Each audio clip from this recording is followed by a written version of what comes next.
Buonasera a tutti e benvenuti. Io sono Paolo Danese, Turbografen, e sono il fondatore e portavoce del team di ricerca Waterhouse Visionary Cell. Il Waterhouse Visionary Cell è un centro di eccellenza che raccoglie un team di artisti, filosofi, designer, architetti, musicisti e stilisti visionari che hanno una missione importante, quella di studiare ed esplorare l'ultraverso 5D. Tales from the 5D Ultraverse è il nome del progetto di ricerca su cui stiamo attualmente lavorando al WVC. Sono qui stasera quindi per presentarvi i risultati delle nostre recenti scoperte in merito all'ultraverso 5D, le caratteristiche e le leggi che le governano e i nostri più recenti esperimenti e gli ambiti di ricerca che attiveremo nel prossimo futuro. Ma iniziamo quindi da una semplice considerazione. È risaputo che la scienza, con le modalità di ricerca attuali, della realtà in cui viviamo, ne conosca e ne possa misurare soltanto il 5% del totale, quella che è cioè la materia conosciuta. I nostri sensi fisici e le attrezzature scientifiche rilevano e misurano soltanto una piccola frazione della realtà che ci circonda. E il restante 95%? Noi al Waterhouse Visionary Cell avanziamo l'ipotesi che entro questo 95% esistano altri universi inesplorati dalle caratteristiche inedite e sorprendenti. In base alle nostre osservazioni e allo studio di altre figure rilevanti nel campo artistico che poi andremo a presentare, abbiamo modo di ipotizzare che esiste un universo coincidente con il nostro, per quel che riguarda la parte materiale, misurabile, ma più esteso fino alla quinta dimensione. Noi l'abbiamo battezzato ultraverso 5D e possiamo sempre ipotizzare che questo comprende la fetta di universo 3D più una parte di energia o materia oscura che non siamo in grado di rilevare con le attrezzature scientifiche. Ma c'è di più. Anche tenendo conto dell'ultraverso 5D, non arriviamo ancora al 100%. Con un po' di audacia, quindi, possiamo avanzare l'ipotesi che esista anche un sopraverso 6D, un universo a 6 dimensioni, e un iperverso 7D, ed anche un metaverso 8D. Infine, com'è che chiameremo il 100%? Alcuni lo chiamano il tutto, altri Dio, altri ancora Logos, energia cosmica, essere supremo. Vista l'impossibilità nel rilevare con attrezzature scientifiche la parte di ultraverso 5D formata da materia o energia oscura, gli strumenti che usiamo al WVC sono quelli del metodo artistico. Questo non significa che rifiutiamo i progressi scientifici, anzi, ma dobbiamo tenere bene a mente che la ricerca scientifica ha un campo d'azione limitato, a circa il 5% di quello che vediamo, e a noi invece interessa esplorarne il restante 95%. Per questo motivo, gli unici dati affidabili che abbiamo a disposizione per proseguire nella nostra esplorazione artistica dell'ultraverso 5D sono le opere d'arte di artisti che prima di noi si sono occupati di esplorare la realtà oltre la materia. Che cos'è l'arte visionaria? Secondo Wikipedia, l'arte visionaria è l'arte che si propone di trascendere il mondo fisico e ritrarre una visione allargata di consapevolezza, includendo temi mistici o spirituali, o basandosi su esperienze di questo tipo. Wikipedia cita come artisti visionari William Blake, Bosch, Salvador Dalí, Max Ernst, Alex Gray tra gli altri. Ma la figura più importante, quella che ha gettato le basi per la ricerca sull'ultraverso 5D qui al WVC, è l'artista americano Paul Laffoley. Scomparso l'anno scorso all'età di 80 anni, Paul Laffoley è stato uno dei più importanti artisti visionari del secolo scorso. Studia architettura e filosofia e lavora per un periodo nella factory di Andy Warhol e nel team di design per la costruzione del World Trade Center a New York. Fonda il Boston Visionary Cell, un gruppo di artisti, architetti, designer dediti all'arte visionaria. Nel 1965 realizza il primo dipinto in quello che poi diventerà il suo stile maturo. Si intitola il Kali Yuga, la fine dell'universo nel 424-1826 d.C. Il cosmo cade nel caos quando l'Ouroboros Shakti porta all'eliminazione di tutti i sistemi di valore basati sull'analisi spettrometrica. Altre opere rilevanti sono Thanaton Tree, Geochron Mechan, il progetto per la costruzione di una macchina del tempo, Alchemy, The Telenomic Process of the Universe. La sua produzione artistica si suddivide in 4 filoni di ricerca: sistemi operativi, meta-energia, viaggio nel tempo, sogni lucidi. Non abbiamo abbastanza tempo ora per soffermarci sui dettagli, ma andremo ad analizzare le ricerche di Pollafoli che più toccano da vicino il nostro lavoro. Secondo le ricerche sulla dimensionalità di Pollafoli, la totalità dell'esistente si distribuisce attraverso vari livelli dimensionali. Nella sua opera dal titolo Dimensionalità, la manifestazione del destino, Lafoli ordina vari sistemi di valore sintetizzandoli nello stesso schema visivo. Si può notare come, secondo la sua ricerca, esistano 9 differenti livelli dimensionali più 2 estremi. Il livello numero 3 corrisponde alla realtà materiale, cioè l'universo 3D. Il livello 5 al nostro ultraverso 5D. Possiamo notare quindi che l'ultraverso 5D contiene l'universo 3D dentro di sé. Nel lato sinistro abbiamo le dimensioni temporali, alle quali poi sono associati i chakra del corpo umano secondo la tradizione orientale, e le classificazioni narrative. Nel lato destro le dimensioni spaziali, con associate le note della scala musicale e le classificazioni visivo-simboliche. Dal livello dimensionale numero 0, quello dell'istante e del punto, e posto appena sopra la morte assoluta, ci eleviamo fino al livello 10, l'1, che è la vita assoluta.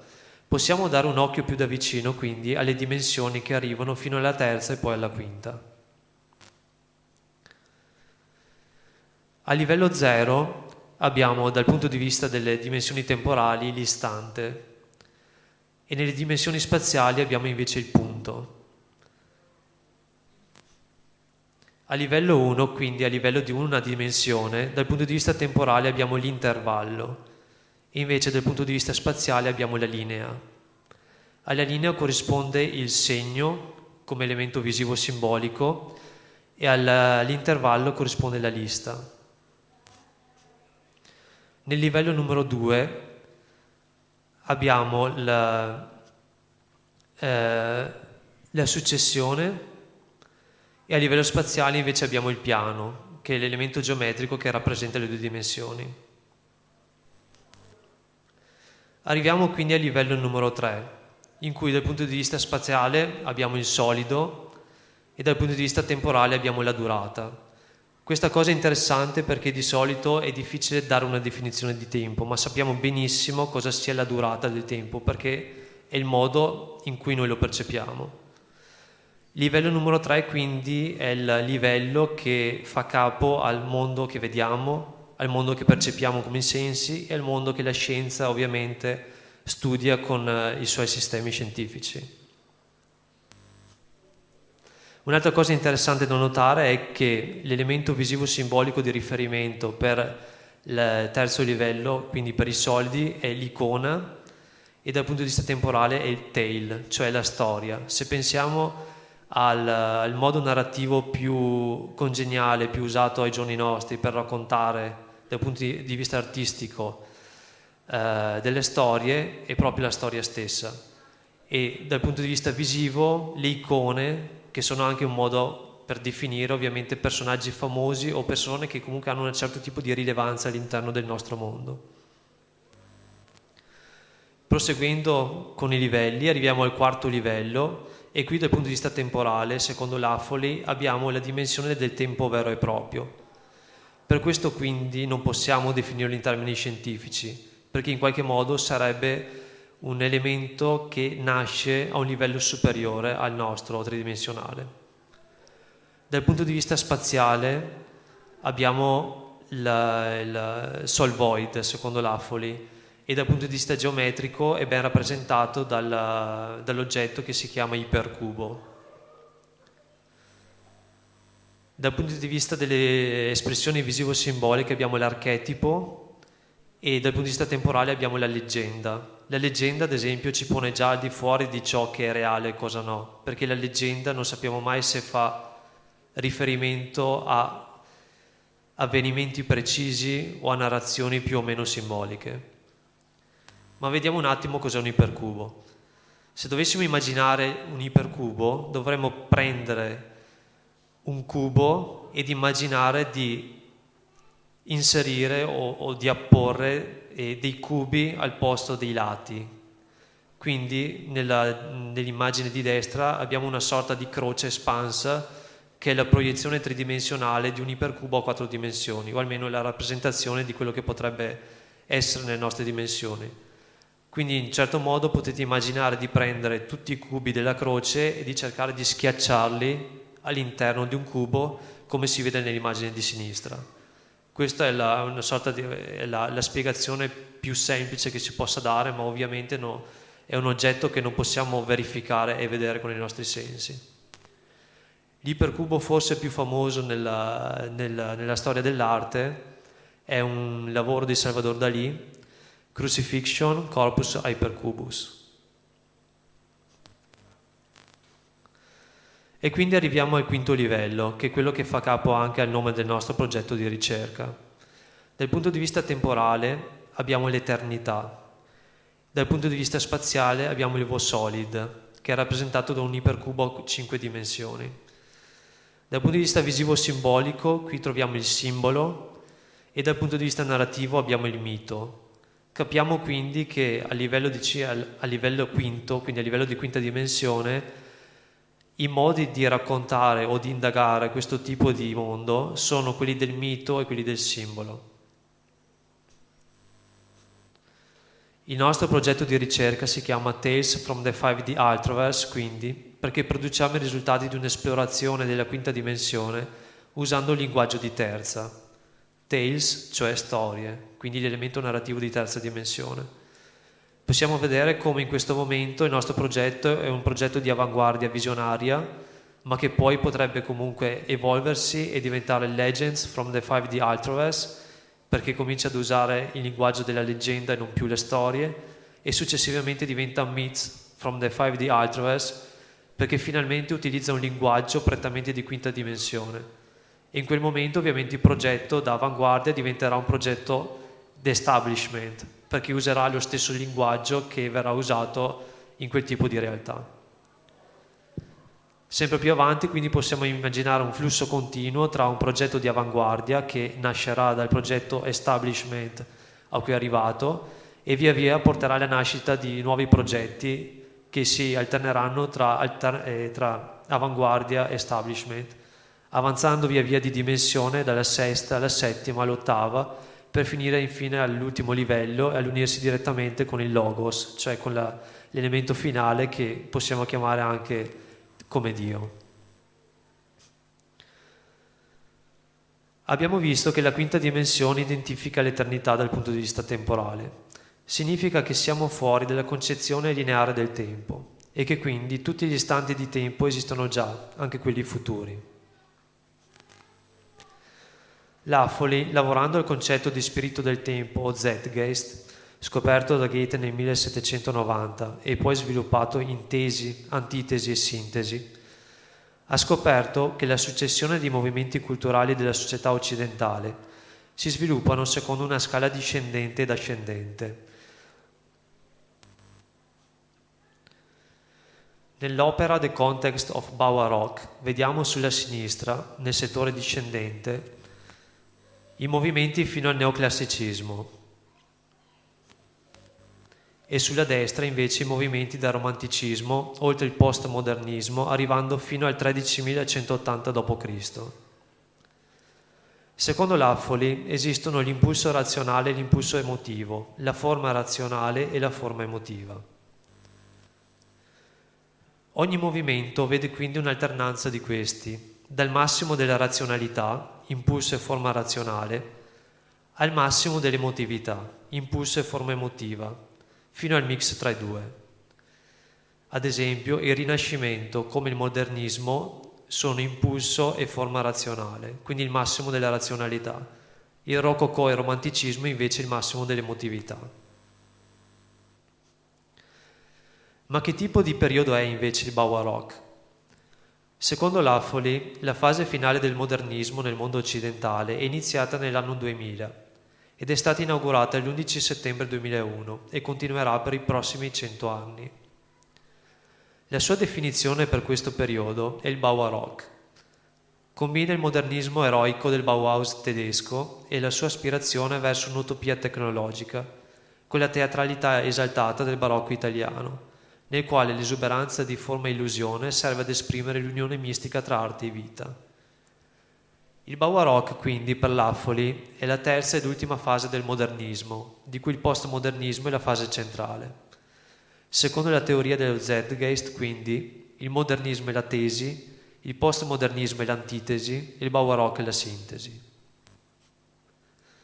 Possiamo vedere quindi come le caratteristiche principali del modernismo e del postmodernismo trovino un'antitesi tra loro e si riconducano poi alla sintesi del Baroque. Facendo qualche esempio, troviamo ad esempio la forma e l'antiforma che trasformano in una struttura o cluster, la finalità contro il gioco che diventa espressione, il progetto contro il caso che diventa fortuna, o la gerarchia contro l'anarchia che diventa guida interiore, oppure l'oggetto d'arte e l'opera finita da una parte per il modernismo contro il postmodernismo che presenta il processo e la performance, e il Baroque invece che presenta l'opera d'arte totale che è il Gestaltkunstwerk. Poi potremo andare avanti con altri elementi, ma proseguiamo vedendo degli esempi di opere postmoderne per poi capire la direzione successiva. Abbiamo ad esempio Michelangelo Pistoletto con la Venere degli Stracci, Damien Hirst, Maurizio Cattelan e Jeff Koons.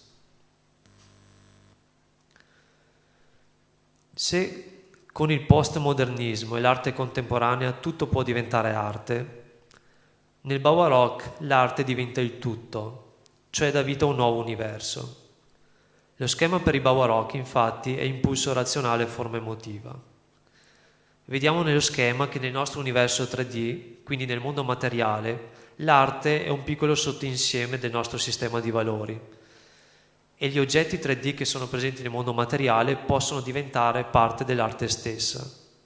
Quindi, se la materia diventa il tutto, cioè se la materia è il tutto del nostro sistema di valori, tutto può diventare arte, come troviamo nel postmoderno e nell'arte contemporanea. Ma nel passaggio del postmoderno al Baroque succede un'inversione. Succede che l'arte diventa il tutto. E quindi se l'arte si pone a livello di ultraverso 5D, abbiamo le opere d'arte di quinta dimensione, che sono quindi archetipi o simboli, che possono diventare e prendere forma nel mondo materiale, che in questo caso diventa un sottoinsieme dell'arte, quindi dell'ultraverso 5D. Se l'arte diventa il tutto, quindi tutto può diventare materia. L'universo 3D attualmente vive in una bolla di eternità artificiale, di eterno presente, dove esistono varie pseudo-timelines che proseguono e si alimentano separatamente. Pensiamo alle mode o alle tendenze del passato che continuano a tornare e che restano attive non più come tendenze dominanti, ma come riflessi o ombre dei movimenti originali. Lo spirito del tempo, lo Zeitgeist, esaurisce quindi la sua portata nell'universo 3D e continua la sua via nell'ultraverso a 5 dimensioni. Andiamo a vedere quindi una breve carrellata di movimenti storici dal romanticismo fino all'Egypt. Romanticismo, durata 40 anni, dal 1790 al 1830. La città di riferimento è Parigi, impulso emotivo e forma emotiva. L'immaginazione come sé psichico, monoconscio. Realismo, durata 20 anni, dal 1830 al 1850. Città Montpellier, impulso emotivo, forma razionale, l'apoteosi dell'ordinario, del fattuale, del fotografico. Modernismo, durata 120 anni, dal 1850 al 1970. Le città sono Weimar, Parigi, Mosca. Impulso razionale, forma razionale. Con il modernismo abbiamo la bomba atomica, l'impulso mistico, simbolico, meccanico, utopico della forma femminile. Postmodernismo, durata 30 anni, dal 1970 al 2001. Città, New York, impulso emotivo, forma razionale. L'ascesa dei media, il sé dissolve se stesso, fine dello stile come reazione ironica. Baroque, durata 100 anni, dal 2001 al 2100 d.C. Città, Tokyo. Impulso razionale, forma emotiva. 2013 d.C. Viaggio nel tempo, utopia. Mega nanotecnologia, fine del grande ciclo del calendario Maya, inizia la noosfera. Negotic, durata 180 anni, dal 2100 al 2290. Città, Thule, Groenlandia. Impulso emotivo, forma emotiva. Fine del denaro internazionale e delle guerre sulla terra. Fine della moralità secolare. Vita artificiale completa, il tempo si esaurisce. Modival, durata 1000 anni, dal 2280 al 3280. Città Gerusalemme, impulso razionale, forma emotiva.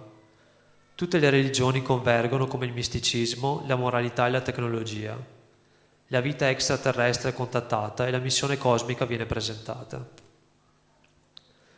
Heromic, durata 729 anni, dal 3280 al 4009 d.C. La città Brasilia, impulso emotivo, forma razionale. Tutta la tecnologia è fisicamente viva quando l'evoluzione diventa artificiale. La vita e la morte diventano continue. Razza, sesso e specie sono interscambiabili. Perigreg, durata 2571 anni, dal 4009 d.C. al 6580 d.C. Città Kathmandu, impulso razionale, forma razionale. La formazione finale della noosfera della Terra trascende la moralità umana e la legge terrena. Negipt, durata 6600 anni, dal 6680 al 13180 d.C. Transconscio, città Khartoum, impulso razionale, forma razionale. Massa e consapevolezza si uniscono nell'Hyparxis Void. L'inizio del sogno del mondo come missione cosmica è rivelato nella sua totalità. 13380 d.C. The New Age.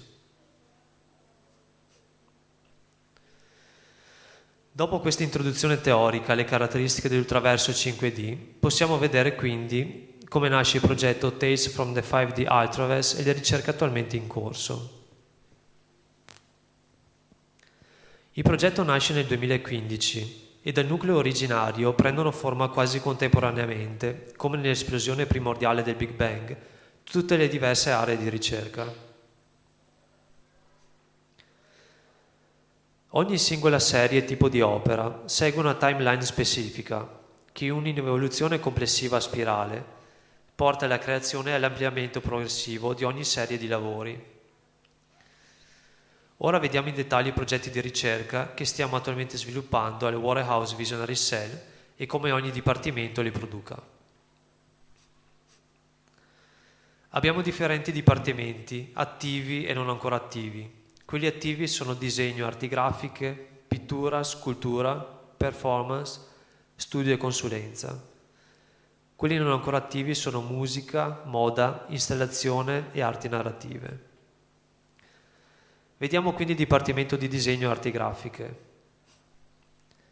Gli ambiti di ricerca del Dipartimento di Disegno si sottodividono in altri specifici campi, tra cui il primo è clusters.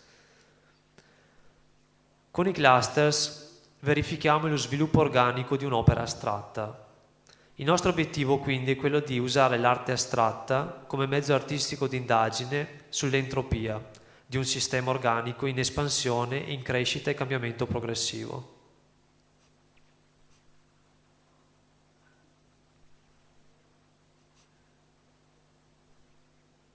Lo facciamo utilizzando sistemi e tecniche differenti, utilizzando quindi sistemi e tecniche che provengono da un retaggio e una eredità artistica e verificando come questi sistemi evolgano in maniera autonoma.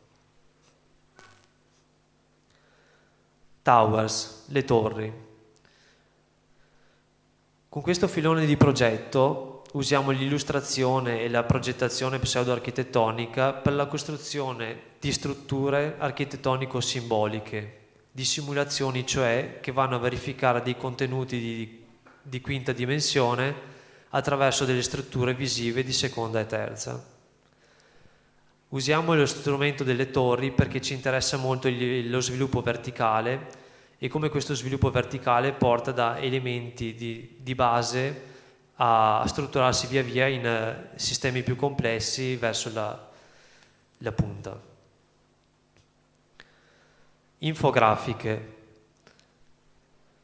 Quest'altro settore di ricerca utilizza prevalentemente l'illustrazione e graphic design e anche in qualche modo il riferimento all'illustrazione alchemica per creare una sorta di ponte tra il 3D e il 5D.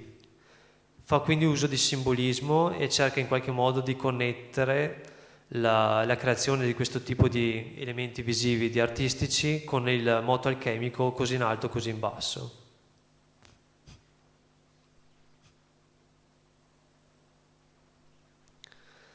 Emo Drawings. La quinta dimensione è la sede della ragione e del pensiero creativo, dove il subconscio non può esistere. Per questo motivo è assolutamente necessario, in via cautelativa, prima di procedere all'esplorazione dell'ultraverso 5D, portare l'emersione di tutti i contenuti emotivi subconsci che potrebbero ostacolarne la riuscita.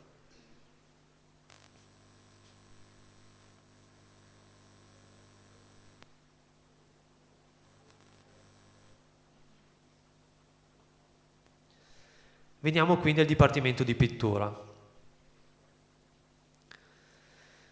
Il Dipartimento di Pittura si sta attualmente occupando dello sviluppo di un linguaggio pittorico autonomo, che si basa principalmente sull'abbandono del realismo retinico e su una nuova forma di futurismo sintetico.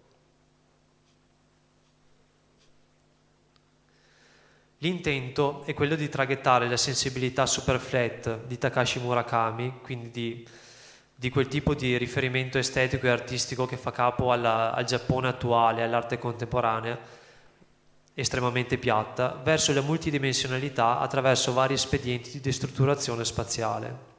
In questo caso vediamo un prototipo che si chiama Don't Fear the Reaper. Un altro prototipo, Gravity Vortex.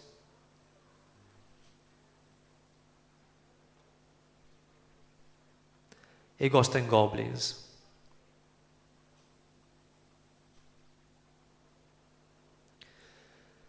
Al momento stiamo studiando i cosiddetti disegni di Dio, cioè da una parte le tracce delle collisioni tra particelle che avvengono all'interno degli acceleratori di particelle come il Large Hadron Collider al CERN, come possiamo vedere da questo tipo di immagine.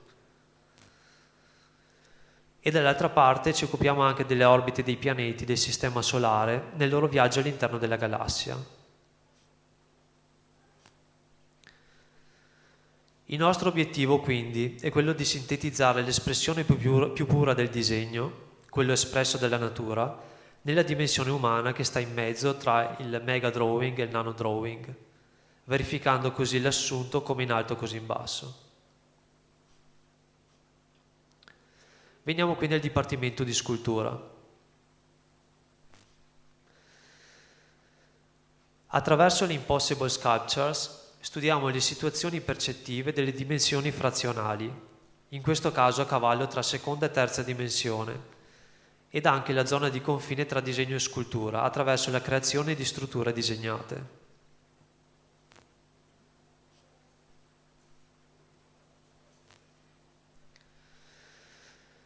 Abbiamo inoltre in coltura un prototipo di ibrido pittura-scultura, attualmente in crescita controllata. Se il soggetto risponde positivamente, daremo il via ad un ulteriore set di ibridi, con caratteristiche strutturali e direzioni evolutive differenti.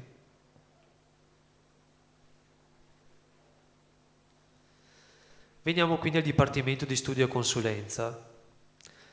In questo dipartimento ci occupiamo dello studio, la decodifica e la diffusione del lavoro di Paul Laffoli in Italia. Consulenza per artisti con blocchi creativi. Case study di opere pionieristiche del Baubaroque. E poi ci resta un altro campo di ricerca, quello della ricerca sperimentale avanzata, oppure di progetti che abbiamo ancora in fase concettuale, ma che non abbiamo ancora iniziato a progettare in termini specifici. Abbiamo l'art fiction, immaginare cioè le opere d'arte di periodi futuri in anticipo. Come è stato con la science fiction nel periodo moderno e postmoderno, abbiamo ragione di ritenere che si produrranno opere di art fiction, opere d'arte cioè visionarie che anticipano un contesto socioculturale futuro, come ad esempio il neogotico e il medieval.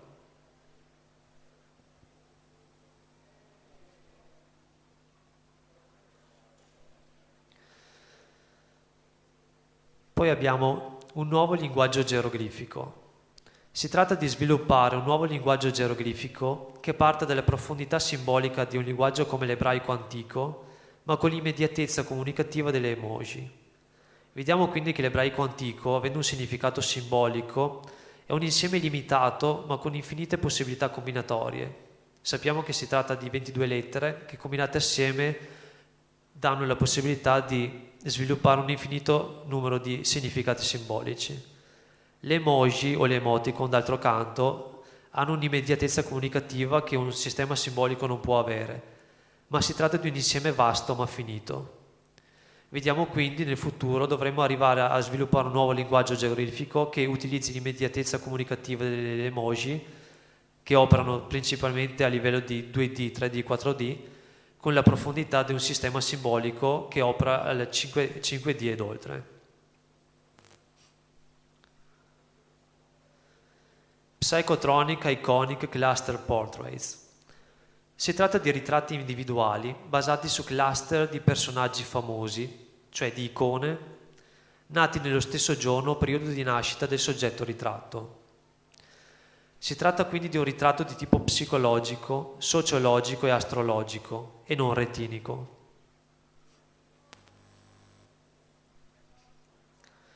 Nanosculture. Le nanosculture sono delle microsculture realizzate attraverso l'uso della nanotecnologia. Nell'esempio di sinistra abbiamo una nanoscultura che è contenuta all'interno di un'apposita teca. È possibile fruirla in termini artistici attraverso l'utilizzo di visori, o possiamo anche ipotizzare in futuro che questo tipo di visori non siano necessari, come ad esempio un microscopio, ma che la proiezione della visione della nanoscultura avvenga direttamente sulle pareti della teca. Nell'esempio di destra abbiamo un'interazione live tra le particelle in tempo reale, quindi. Si tratta quindi di una creazione di un disegno in tempo reale al momento, creata dall'interazione di specifiche particelle all'interno di una microbubble chamber, cioè di una camera in cui avvengono le stesse. L'artista come medium. La possibilità di canalizzare artisti morti e di studiare ed appropriarsi in tempo reale del loro stile artistico.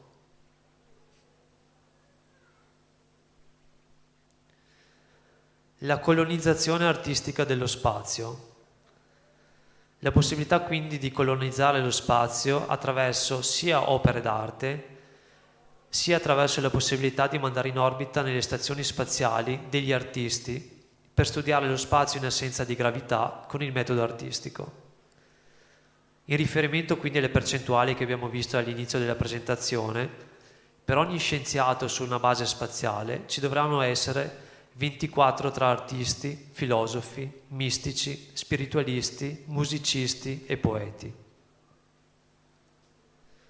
Veniamo quindi alla proposta ultima e forse più radicale, che è quella di proporre la candidatura del Large Hadron Collider del CERN di Ginevra come primo artista non umano partecipante alla Biennale di Venezia nel padiglione svizzero.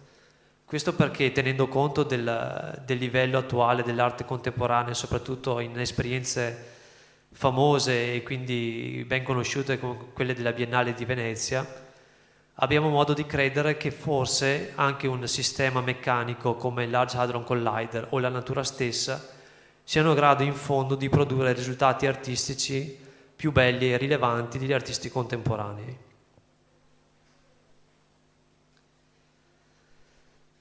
Come sostenere il progetto di ricerca? È possibile sostenere i Waterhouse Visionary Cell diventando membri del Waterhouse Visionary Cell, acquistando opere d'arte prodotte dal Visionary Cell, collaborando e coproducendo opere d'arte, diffondendo il messaggio e l'opera del Waterhouse Visionary Cell attraverso sistemi di comunicazione analogici, digitali, simbolici e medianici, donando risorse fisiche o finanziarie. Bene, la presentazione è arrivata alla fine, ringrazio tutti i presenti, Adolfina De Stefani, tutto lo staff del CAC, e Alessandro Parisi, autore di The Rise of Draconia, il brano musicale di apertura e chiusura. Grazie a tutti.